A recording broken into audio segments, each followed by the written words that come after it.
Welcome back to Hardware Unboxed. Today, we're testing the Ryzen 7 5800X, the new 8-core 16-thread model. Now, yesterday I checked out the extremely impressive Ryzen 9 5900X, and then the day before that, the 5950X. So that means we've already ticked off the 12 and 16-core models, and that's also why I currently have very big bags under my eyes and also bloodshot eyes, but that's all part of the fun. So let's continue to work our way down the product stack. Now, this probably isn't the best way to start this review, but I've got to say the 5800X looks to be the least compelling processor in the new Ryzen 5000 series. There's certainly nothing wrong with an 8-core 16-thread processor clocked at up to 4.7 GHz with high IPC. In fact, right now you could certainly argue that that is a sweet spot for gamers. The problem, though, is the price. $450 US is just $100 cheaper than the 5900X, and while that is almost a 20% saving, you're also getting 33% fewer cores. That means whereas the 5900X costs $46 per core, the 5800X costs 22% more at $56 per core. Hell, that's even 12% more per core than the flagship part, the 5950X. Now, if you're wondering why AMD has positioned the 5800X so poorly, the answer's simple. It just doesn't make sense for them to sell it any cheaper. As I'm sure many of you are aware, the Ryzen processors consist of multiple chiplets or smaller dies rather than a single monolithic die like what we see with the Intel processors. In the case of Zen 3, a CCD or core complex die packs 8 cores, so a CPU like the 5950X features 2 CCDs with all cores enabled for an 8+8 core configuration. Then there's a third die, called the I/O die, which houses the dual-channel DDR4 memory controller, PCI Express Gen 4 root complex, and a number of SoC features such as SATA and USB ports. So, making up a CPU like the 5950X are 2 CCDs and a single I/O die, the same configuration used by the 5900X. But the 12-core version doesn't require fully working CCDs, rather defective silicon with 1 or 2 failed cores can be used. With the 5900X, each CCD only has 6 of the possible 8 cores enabled, resulting in a 6+6 configuration, making it a 12-core processor. And that makes these 6-core CCDs less valuable as they can't be used in the more expensive 5950X or the EPYC 3 CPUs. So you see where this is going. The 5800X and 5600X only use a single CCD, but the 5800X requires top-shelf silicon with all cores enabled, whereas the 6-core 5600X receives the same lower binned silicon used by the 5900X. If the 5800X was to come in at roughly the same cost per core as the 5900X, it'd cost just $370. But for the sake of this hypothetical, let's bump that up to $400 to price match the 3800X, which already wasn't a good deal sitting next to the $330 US 3700X. But let's go with $400 anyway, as that is half the price of the 5950X. At this price, AMD would be making a lot less profit on their highest quality silicon, so rather than sell it at a lower margin with a $400 5800X, they're better off saving it for an $800 5950X, or alternatively, selling the 5800X at an increased price, which is exactly what they've decided to do, as AMD still wants to offer an 8-core part. It does appear as though these 8-core chiplets are very valuable, and I suspect they're also wanting to save as many as possible for EPYC 3 server processors, where the margins are even greater. All of this does leave the 5800X in a bit of an unfortunate position, where it ends up costing more per core than any other Ryzen 5000 series processor. So for that reason, I feel most of you will either end up being upsold to the 5900X, or opt to save some money and go with the cheaper 6-core 5600X, a part that I will be looking at tomorrow. Anyway, it's time to test, and then we'll reevaluate the value of the 5800X towards the end of the review.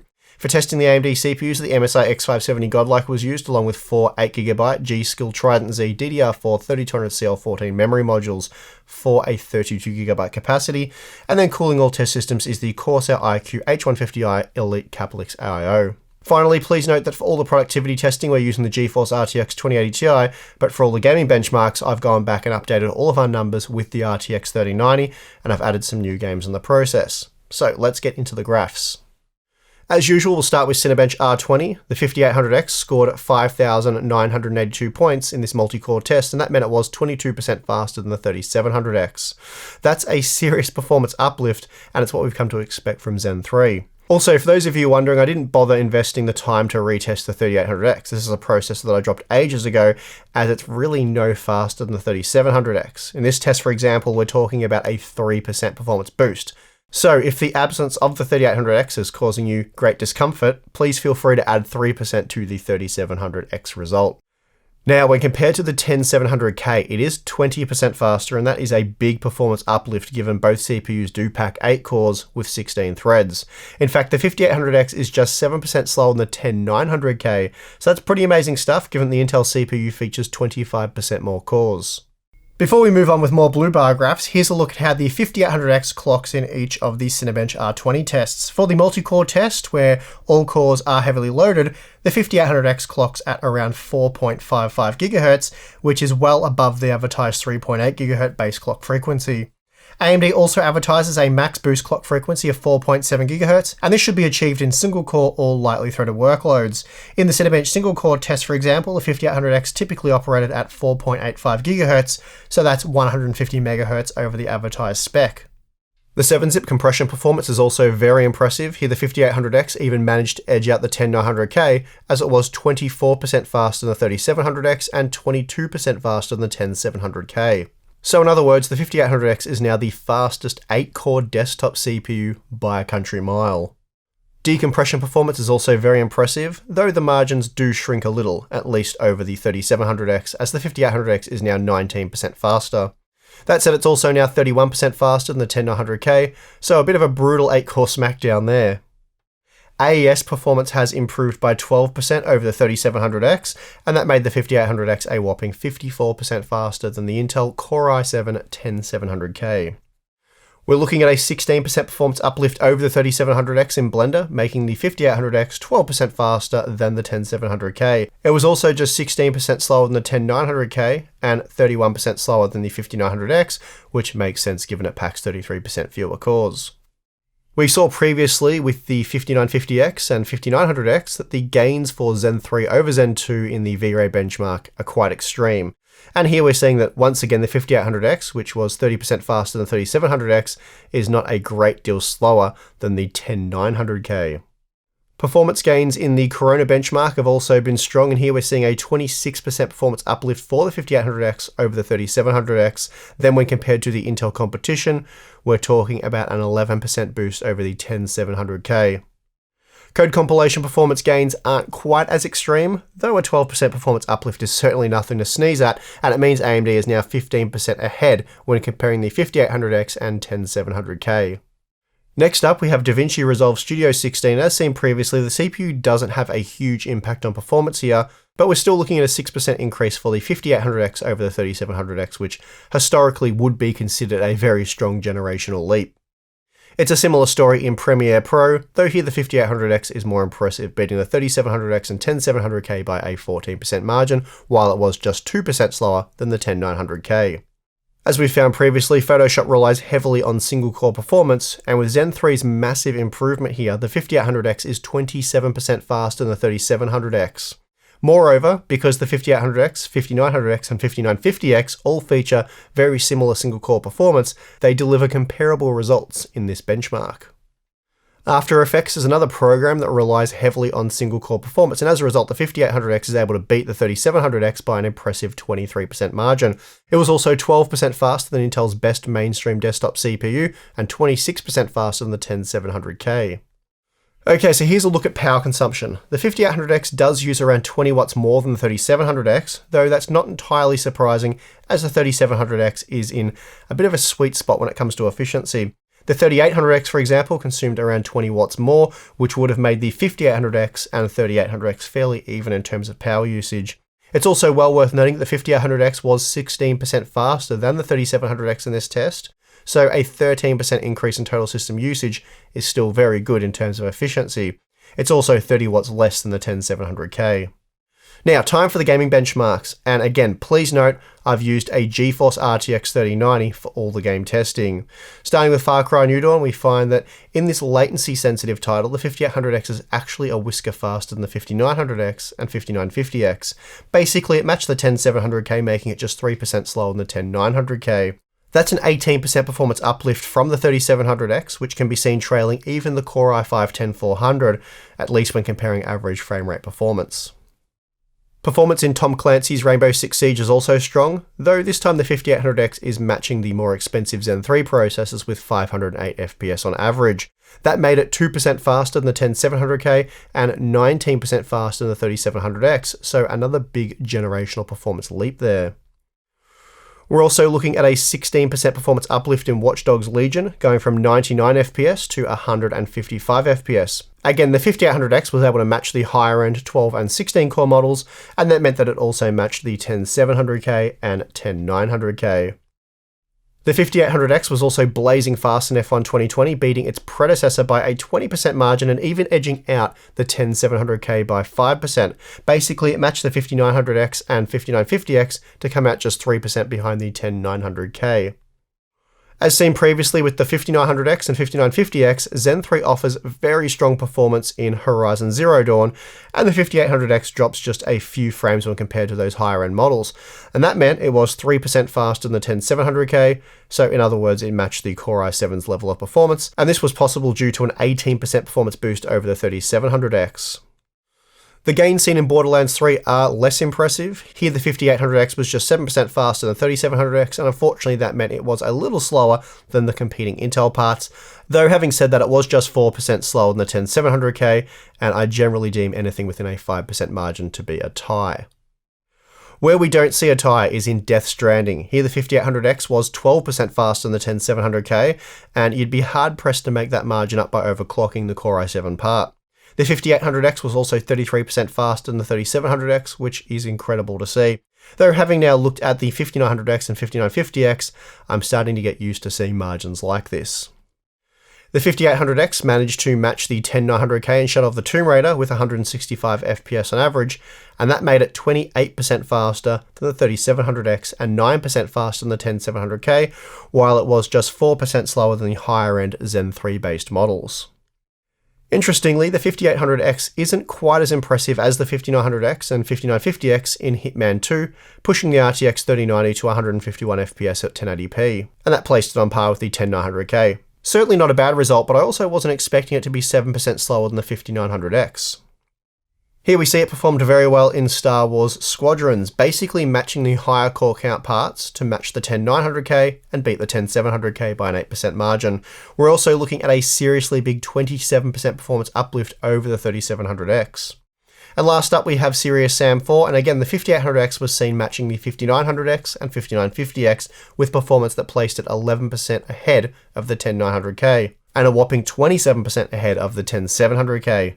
Moreover, we're talking about an insane 51% performance increase over the 3700X. Now, if we average the performance seen across the 11 game sample, we find that the 5800X is roughly on par with the 10900K, and for the most part isn't much slower than the 5900X and 5950X. It also came out 6% ahead of the Core i7 10700K, and 23% ahead of the older 3700X. Seriously impressive stuff, and it means the 5800X is now one of the best gaming CPUs on the market. Now let's take a look at overclocking performance. I was able to hit an all-core of 4.7 GHz with my 5800X using 1.375 volts, so the same frequency achieved by the 5950X. In the case of the 5800X though, this only boosted multi-core performance by 5%, as the all-core frequency was increased from 4.5 GHz to 4.7 GHz. Unfortunately, this overclock does reduce single-core performance, as we're now operating 150 MHz slower, and as a result, the Cinebench R20 performance dropped by 3%. We're also only seeing a 4% performance uplift in Blender, so it hardly seems worth the trouble, especially given the decline in single-thread performance. The upshot being that we're only looking at a 3% increase in power consumption, so that won't really affect thermals. The hit to gaming performance isn't huge. As we saw in the single-core Cinebench R20 test, you're looking at low single-digit percentage drops. In Rainbow Six Siege, we're talking about a 4% performance loss. And then performance in Far Cry New Dawn, that goes unaffected. We're looking at the same 132 FPS on average. Still, although we didn't see a performance decline here, it seems quite clear that overclocking is pointless for this part. Here's a quick comparison between the Ryzen 7 3800X and 5800X. Both have been tested in a 21-degree room using the Corsair iQOO H150i Elite CapEx AIO on the MSI X570 Godlike installed inside the Corsair Obsidian 500D. Here we're seeing that the 5800X ran 3 to 5 degrees hotter than the 3800X, which is quite impressive given that it is clocking just over 400 MHz higher at a similar voltage, so some serious optimization work going on there. Unfortunately, the massive price hike does mean the 5800X is worse value than the previous generation 8-core parts such as the 3700X. Here you're paying a 12% price premium, though that does place it on par with the 10700K despite being much worse than the 5900X.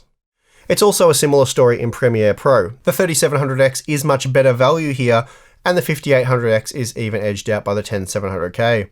At this price point, you're actually better off with a Ryzen 9 3900X.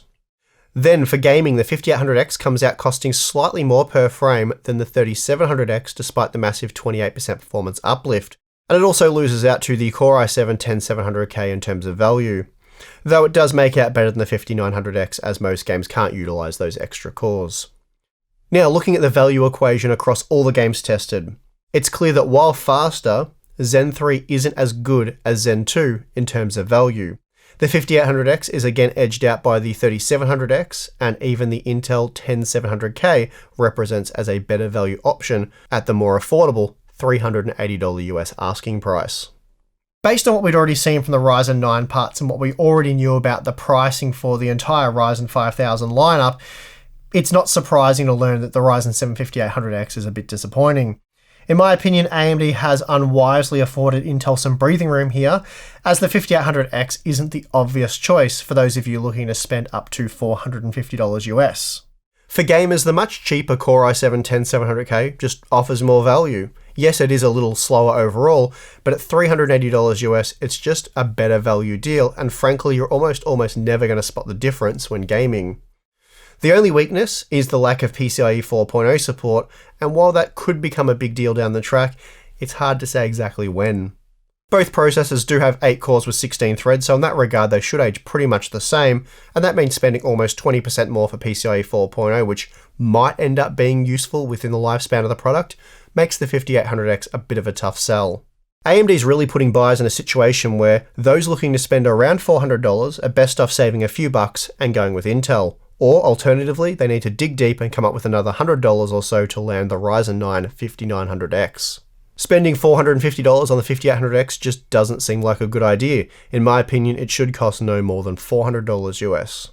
It's the same old story for productivity as well. The Ryzen 9 5900X just offers a lot more bang for your buck, while the 10700K is fairly similar in terms of value. Compare that to the matchup just seen with the 5900X and 10900K, and it's hard not to walk away disappointed with the 8-core model.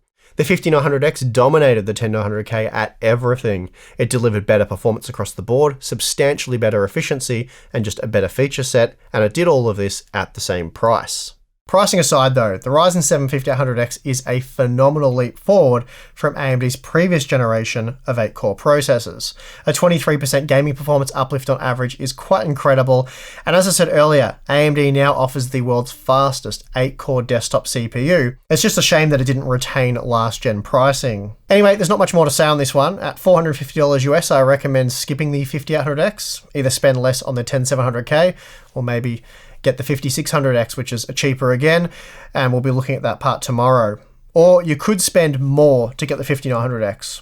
Or I guess alternatively, you could also keep your eye open for a good deal on a 3rd gen Ryzen part. So there are plenty of alternatives there. And that is going to do it for this one. If you'd like to join us over on Patreon or Floatplane, the links for those are in the video description. Floatplane account now gives you access to our content when it's ready. So people had early access to our 5900X and 5800X review if they were signed up to Floatplane. Basically, we are going to upload videos that aren't under NDA as soon as they're ready there, because we don't have to worry about the YouTube algorithm. We can just dump videos there and it doesn't really matter because how they perform, well, yeah, as I said, the YouTube algorithm is no longer a factor. So a nice little bonus there for Floatplane members. Either way though, Floatplane or Patreon will give you access to stuff like our monthly live streams, exclusive Discord chat, behind the scenes content, Q&As, and so on. So if you're interested, check those links out. As I said, they're in the video description. If not, that is perfectly fine. And I would like to just thank you for watching this video. We very much do appreciate that. Give it one of those if you did think the video was deserving. Yeah, it's going to do it for this one. I'm your host, Steve. See you again next time.